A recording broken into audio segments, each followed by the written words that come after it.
Hello, आप सभी का स्वागत है मेरे YouTube चैनल पब्लिक एजुकेशन में। आप सभी कैसे हैं? आशा करती हूँ कि आप सभी अच्छे होंगे। और मैंने आज जो टॉपिक लिया है वो है मीराबाई का पद्यांश, जिसमें कि इस पद्यांश के माध्यम से मैं जागरूक करना चाहूंगी कि व्यक्ति के दिमाग में ये भ्रम रहता है, ये डाउट रहता है कि मेरे जो सगे संबंधी हैं, जो रिश्ते हैं वो मेरे होंगे, लेकिन ऐसा नहीं है। इसमें पद्यांश में खुद बताया भी गया है कि कोई भी रिश्ता अपना रिश्ता नहीं है, सभी ये रिश्ते नाते हमारे स्वार्थ के हैं, जिसे मैं बताऊंगी। लेकिन सबसे पहले मैं बात कर लूं कि बताइए, ऐसे आ जाता है ये पैराग्राफ और पूछा जाए कि इसका संदर्भ क्या है, तो सबसे पहले मैं संदर्भ की बात कर लेती हूँ। संदर्भ सुनेंगे बड़े ही सरल शब्दों में। प्रस्तुत पद्यांश हमारी पाठ्य पुस्तक हिंदी काव्य के पदावली नामक शीर्षक से अवतरित है, जिसकी कवयित्री मीराबाई हैं। देखिए, मीराबाई ने श्री कृष्ण के बारे में लिखा है और उन्होंने कुछ जागरूकता भी की बताई है इसके बारे में कि हम सोच लेते हैं, हमारे दिमाग में रहता है कि भाई बंधु परिवार हमारा है, लेकिन ऐसा मीराबाई ने बताया कि ऐसा बिल्कुल भी नहीं है। उन्होंने क्या कहा है, सुनेंगे। मेरे तो गिरधर गोपाल दूसरो न कोई।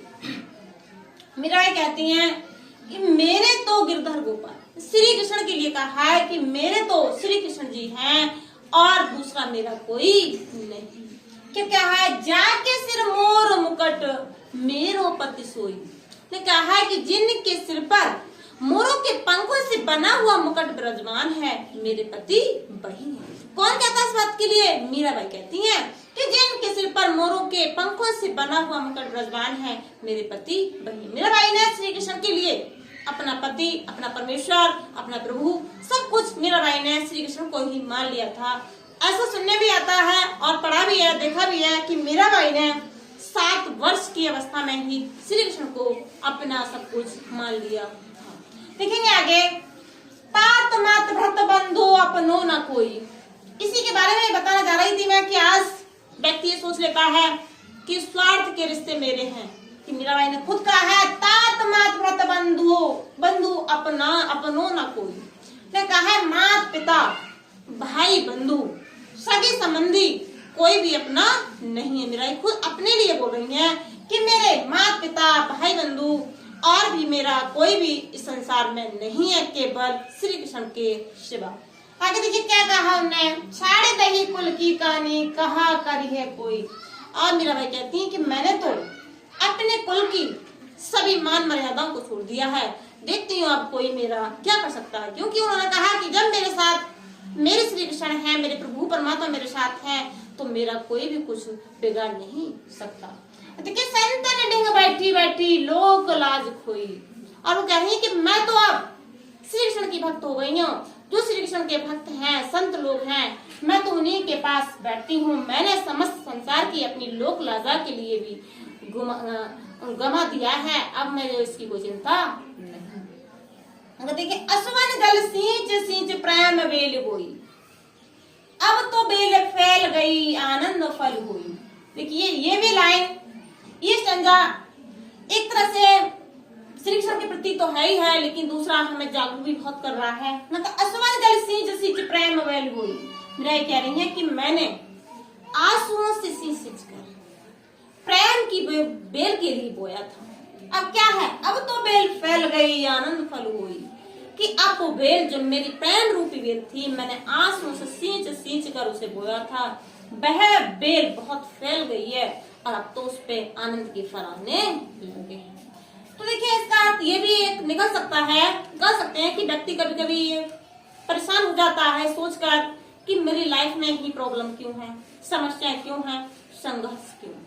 तो मीराबाई ने खुद कहा था असवन जेल, उन्होंने भी पहले आंसुओं को सींच सींच कर प्रेम की बेल बोई, लेकिन वही बेल क्या हुआ, आगे चलकर फैल गई और उसके आनंद के फल आने लगे। तो कभी भी व्यक्ति के लिए ये सोचकर परेशान नहीं होना चाहिए कि मेरी लाइफ में समस्या है, क्योंकि वह समस्या, वह संघर्ष एक दिन हट जाएगा, सही हो जाएगा। जब संघर्ष करते रहेंगे हम, तो हमें सफलता भी निश्चित जरूर मिल जाएगी। अगर सोच लिया कि हमारा संघर्ष लंबा है, ज्यादा आगे बढ़ता जा रहा है, तो हमारी सफलता भी निश्चित ज्यादा ही अच्छी होगी। तो कभी भी हमें अपनी समस्याओं से, अपने संघर्ष से कभी भी घबराना नहीं चाहिए। इस जीवन में, हमारे लाइफ में समस्या है, उनसे डट कर सामना करो और संघर्ष करो और अपनी लाइफ के लिए आगे बढ़ाते रहो। कभी भी हमें अपनी समस्या से घबराना नहीं चाहिए। आगे देखेंगे, भगत देख राजी हुई, जगत देख रोई। और मीराबाई ने कहा है कि मैं इस संसार के जो भक्त हैं, जो श्री कृष्ण के प्रति निष्ठा भाव रखते हैं, उनकी भक्ति करते हैं, उनको देखकर मैं बड़ी खुश होती हूँ, मेरा मन बड़ा हर्षित होता है। जगत देख रोई, और मैं जब इस जगत संसार को देखती हूँ तो मैं रोने लगती हूँ। और कहा उन्हें, दासी मीरा लाल गिरधर तारो अब मोली।